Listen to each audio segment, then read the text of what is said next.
Hello everyone, the Oversolver back again, and today we're going to be diving into how to be sub-5 at 2x2.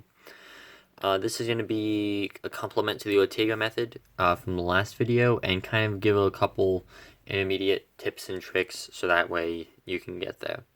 I will say, one of the biggest things you will need to do is practice a lot. You're not going to be able to get this within like 100 solves or something. It's going to take, I would say, at least 1,000. So be ready, be practicing every day with all of these tricks, and you should be able to get there. It definitely took me a bit, but I think that with enough practice and using these helpful tips, you should be fine. So the first thing I'm going to go over is efficient layers. A lot of times when beginners learn the method, they did something like this. So I'm gonna be doing the yellow face here, and you can see I have 2 yellows on bottom and then 2 yellows like that, and they'll like be insert one and then insert the other, do OLL and then PLL. And what we want to be doing, let me set that up again, or something similar, is something more like this. It's many less moves and is easier to kind of predict what's going on, which I'll talk about here in a second. But it's definitely easier on you, and you should be looking out for these sort of things. And that doesn't apply to just like that sort of case, but just don't be always inserting 2 things individual like that. Try to be always looking for new ways to connect them. You should be able to do this, a lot of these intuitively. If not, JPerm just uploaded a video called like one looking, and you obviously will not need to one look because that's not something we're going to be learning yet, but he goes like over a lot of examples of how to do good faces. I'm not going to go over all of them here just because there's a lot of different ways that can be done, but intuitively you should be able to be pairing up pieces pretty easily. And if you're looking for a base rule, no face should take more than 5 moves. So let me just do a little hand scramble here. I'm gonna go with blue. It might not be the best, but it's really easy. It's just 1, 2, 3. And even with not so good faces, like I'm going to take red here with these 2 diagonals and then the bar on bottom, it's not the best. 1, 2, let me see if I can do this. 1, 2, 3, 4, 5, 6.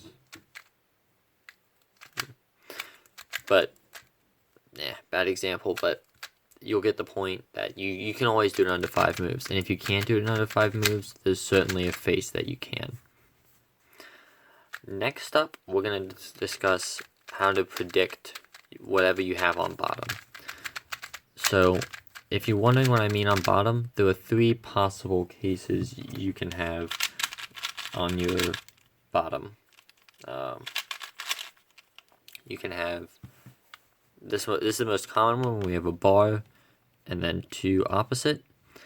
You can have all opposite, like this, where there are no bars, or you can have a layer where all these are done. And we can predict this from any stage in our face making. You should be able to do this in inspection fairly easily. So let's see, I'm going to do the orange face here, and the best way to do this is to first kind of look at what you have. Most likely you'll have a bar already, and then you can just take this and build off of it. So I see, okay, because I have a bar here, I'm looking at orange as my bottom face, so I see this white bar here, and I know for a fact that that means I can't have diagonal. So now I'm looking for, is it going to be 1 bar, or is it going to be a layer? And so then I look at these 2 orange pieces and I think, well, okay, I'm going to bring this over, this one up. This yellow is going to go here, this yellow is going to go here. They will be next to each other, and then I'm going to bring the oranges down, so I know that has to be a layer. And thus, we have a layer. It's a little more complicated. I know I'm making it seem like. For example, let's take this one. So I can see here, now a really easy rule of thumb is whenever you have anything like this, where they're not the same, but they're not opposites, that automatically means you have a bar. All you have to do is figure out where the bar is.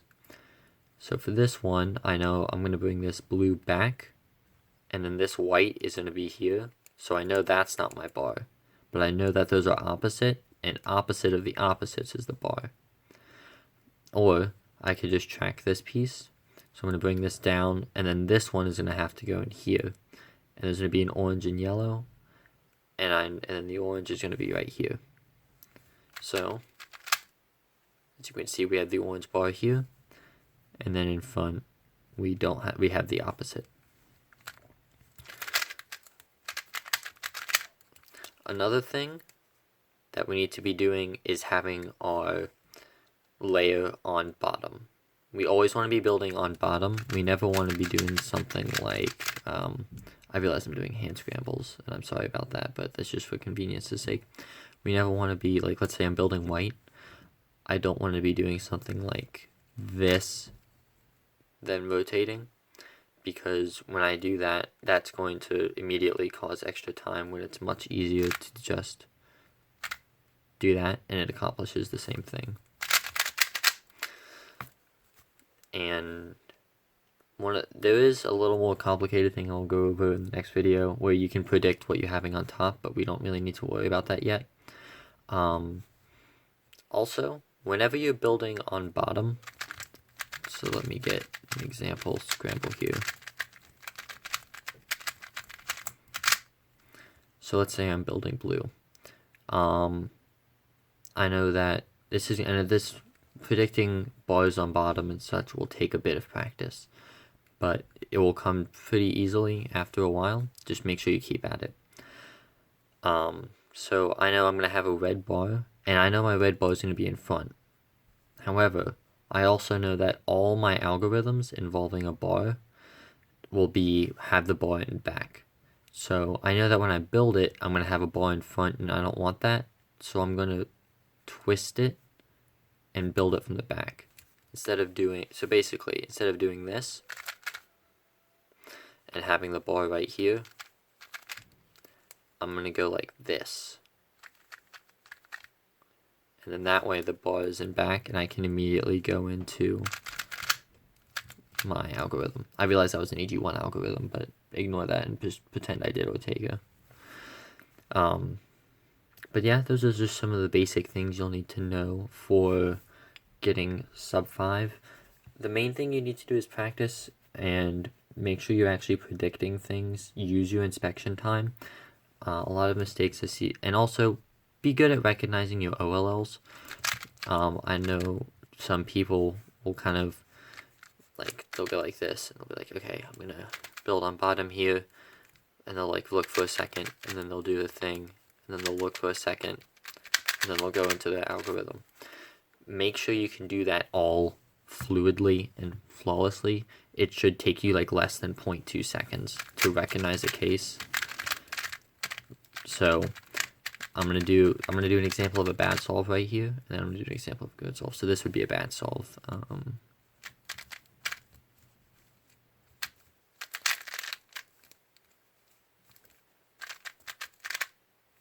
So that would be a bad solve, but a good solve would be something like this.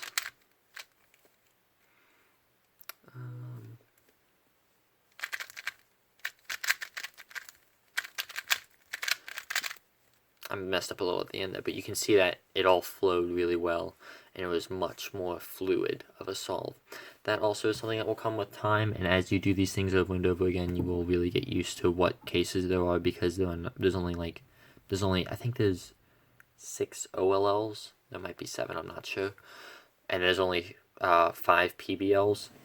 So you should be knowing all these very well by the end of it. And the main thing you're just going to be needing to do is practice. But anyways, I hope you all enjoyed this short little video on how to get better at 2x2. I think this is our 5th video. It might be our 6th, but I'm pretty sure it's the 5th. Next up, we're going to be going into the more advanced things with Ortega, such as predicting where your bar will be on top, if you have a bar on top, and stuff like alternate algorithms, and how to avoid rotations, stuff like that. And I hope to see you then. Thank you all for watching.